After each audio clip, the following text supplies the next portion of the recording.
HSC শিক্ষার্থীরা প্যাসেজে বা কম্প্রিহেনশনে কিভাবে আমরা সর্বোচ্চ মার্ক কালেক্ট করব, চলো সেইটা নিয়ে কিছু হ্যাকস আমরা শিখে নেই। এমনভাবে শিখবো যেন জানার পরে আমরা রিডিংটা বা প্যাসেজটা যেভাবেই পড়ি না কেন আমরা সর্বোচ্চ মার্কস ক্যারি করতে পারবো। ভিডিওটা সম্পূর্ণ দেখো, চলো আমরা একে একে শিখে নেই, একটা একটা করে আলোচনা করব, মনোযোগ দিয়ে শুনবা। ফার্স্ট অফ অল আমাদের এই যে প্যাসেজটা, এই প্যাসেজটা কোত্থেকে আসে? টেক্সট বুক থেকে আসে। এখন আমরা যেটা করি, আমরা ম্যাক্সিমামই টেক্সট বুক পড়ি না। না পড়ার কারণে আমাদের যখন প্যাসেজ আসে পরীক্ষার মধ্যে, প্যাসেজ আমাদের কাছে নতুন লাগে। প্যাসেজ আমাদের কাছে নতুন লাগুক আর প্যাসেজ আমাদের কাছে কমন লাগুক, তোমার কাজ হচ্ছে প্যাসেজটা দুইবার পড়া। খেয়াল করবা, প্যাসেজটাকে দুইবার পড়া, দুইবার পড়তে হবে। খেয়াল করবা, একবার তুমি জাস্ট পড়ে যাবা, প্রথমবার তোমার কাজ হচ্ছে পড়ে যাবা, দ্বিতীয়বার তুমি হচ্ছে কখন পড়বা? যখন তুমি হচ্ছে কোশ্চেনের আনসারগুলো মার্ক করার চেষ্টা করবা বা আনসারগুলো বের করার চেষ্টা করবা। দেখো, তুমি যখন এমসিকিউর আনসারগুলো বের করার চেষ্টা করবা, এমসিকিউ আমাদের থাকে হচ্ছে দুই ধরনের, একটা হচ্ছে ইনফরমেটিভ কোশ্চেন, আরেকটা হচ্ছে ধরো ভোকাবুলারি কোশ্চেন। এই দুই ধরনের কোশ্চেন আমাদের প্যাসেজে থাকে। যেমন তুমি যদি খেয়াল করো, আমি যেটা প্যাসেজের কথা বলি, যেমন আর্টিফিশিয়াল ইন্টেলিজেন্স, তোমাকে কোশ্চেন করলো যে আর্টিফিশিয়াল ইন্টেলিজেন্সের অ্যাডভান্টেজ কি, এটা একটা ইনফরমেটিভ কোশ্চেন। গাজীপীর, তোমাকে বললো যে গাজীপীর সম্বন্ধে আমরা কই থেকে জানতে পারি, তাই না? এরকম একটা কোশ্চেন। বা তোমার আসলো হচ্ছে জেরি থেকে, মাদার ইন ম্যানভাইল থেকে, সেখানে প্রশ্ন করলো যে জেরির মা আসলে কোথায় বসবাস করে বা কোথায় বসবাস করতো। তাহলে এই যে একটা ইনফরমেটিভ কোশ্চেন, তথ্যবহুল প্রশ্ন, এই প্রশ্নটা তুমি কি করবা? এই যে প্রথমবার প্যাসেজ পড়ার পরে দ্বিতীয়বার তুমি একটা করে কোশ্চেন পড়বা এবং আবার প্যাসেজে ফেরত যাবা, কোশ্চেন পড়বা আবার প্যাসেজে ফেরত যাবা, ওই লাইনটা খুঁজে বের করবা যেই লাইনে এই কোশ্চেনটা আছে, যেই লাইনে এই কোশ্চেনটা আছে ওইটাকে আবার খুঁজে বের করবা। সেকেন্ড, ভোকাবুলারি প্রশ্নটা কি করবা? ভোকাবুলারি প্রশ্নটা ভাইয়া আমরা যেটা ভুল করি, আমরা আন্ধাগুন্দি মুখস্থ আনসার দেই। এটা ভুলেও মুখস্থ আনসার দেওয়া যাবে না ভাইয়া। ভোকাবুলারিকে তোমার করতে হবে যেটা, কনটেক্সট বুঝে আনসার দিতে হবে, কনটেক্সট বুঝে তোমাকে উত্তর দিতে হবে। খেয়াল করবো এখন, এই যে কনটেক্সট বুঝে উত্তর দেওয়া, এই জিনিসটা মানে কি বা এই জিনিসটা অ্যাকচুয়ালি কি? এই জিনিসটা হচ্ছে, খেয়াল করো, এই জিনিসটা হচ্ছে, ধরো আমি একটা লাইন বললাম তোমাকে, দেখো আমি বললাম ডেঞ্জারাস। এখন তুমি ভালো করে মুখস্থ করে ফেলছো, আন্ধাগুন্দি মুখস্থ করে ফেলছো, ডেঞ্জারাস মানে কি? বিপজ্জনক। ডেঞ্জারাস মানে কি? বিপজ্জনক। এইবার খেয়াল করো, আমি এখানে একটা লাইন লিখলাম, আমি বললাম my friend is the dangerous boy because he solves critical things easily. দেখো, আমি একটা কথা বললাম যে আমার বন্ধু একটা ডেঞ্জারাস বয়। কেন?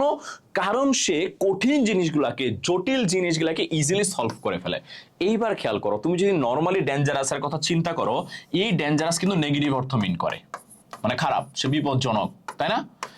এইবার আমি যে লাইনটা বলেছি, খেয়াল করো, এই লাইনের মধ্যে কিন্তু ডেঞ্জারাস তাকে খারাপভাবে প্রেজেন্ট করতেছে না, এই ডেঞ্জারাস তাকে ভালোভাবে প্রেজেন্ট করতেছে। এই ডেঞ্জারাসের মানে হচ্ছে সে বুঝাইছে যে এই ছেলেটা এত বেশি বুদ্ধিমান যে হচ্ছে সে কঠিন জিনিসকে, জটিল জিনিসকে ইজিলি কি করে ফেলতে পারে, সলভ করতে পারে।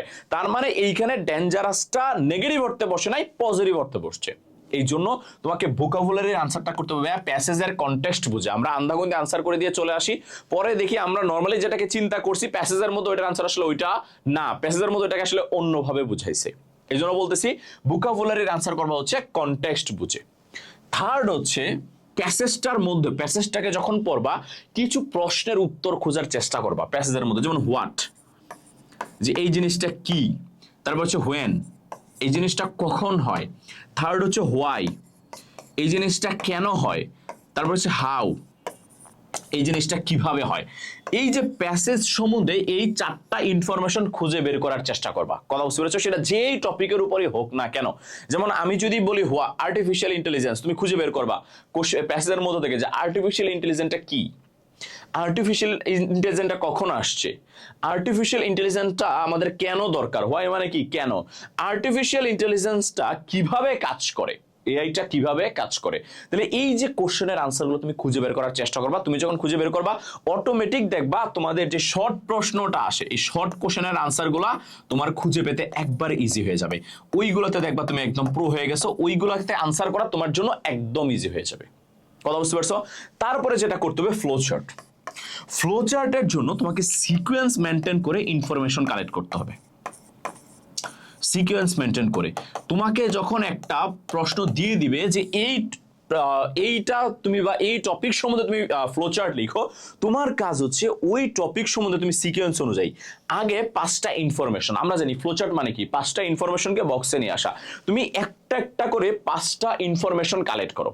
এখন আমরা যখন ফ্লোচার্ট যাই বা ফ্লোচার্ট বের করি, আমরা ম্যাক্সিমাম ক্ষেত্রে যে ভুলটা করি আমরা ইনফরমেশন খুঁজে পাই না।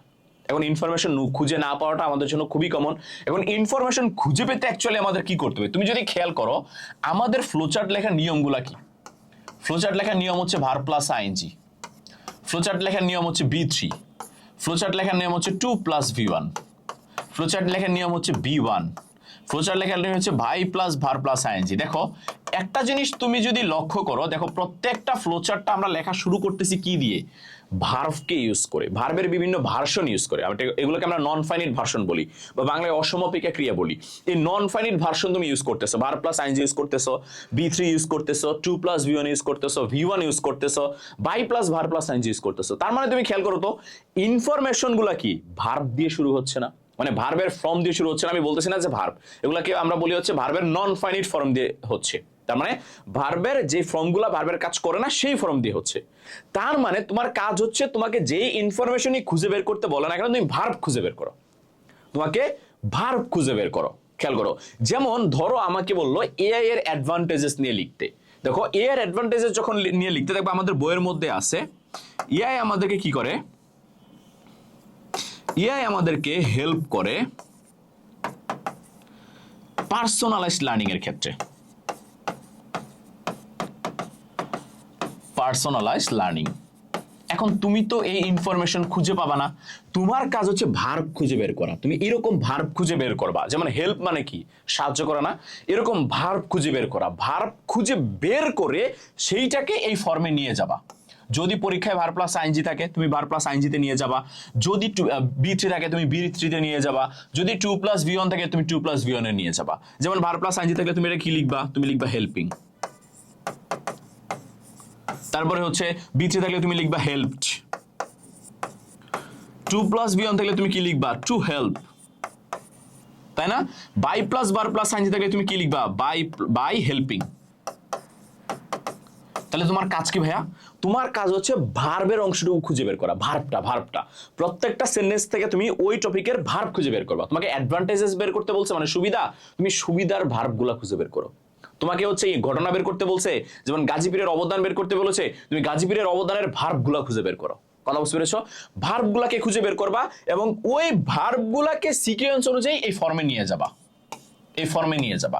আন্ধাগুন্দি ইনফরমেশন খুঁজতে তুমি পাবা না, তোমার খুঁজতে হবে ভার্বটা যত ইজিলি তুমি খুঁজে পাবা তত ইজিলি তুমি ফ্লো চার্ট হচ্ছে আনসার করতে পারবা। তাহলে আমাদের এই প্যাসেজ থেকে আসি এই 4টা জিনিস।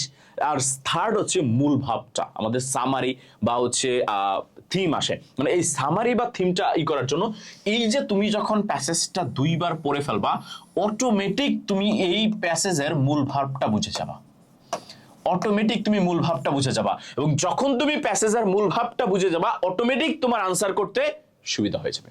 কথা বুঝতে পেরেছো? তো এই যে হ্যাক্সগুলা বলেছি এই হ্যাক্সগুলা ফলো করে তুমি প্যাসেজটা আনসার করার চেষ্টা করো। আমি আশা রাখি তুমি প্যাসেজের সর্বোচ্চ মার্কস তুমি পাবা ইনশাআল্লাহ।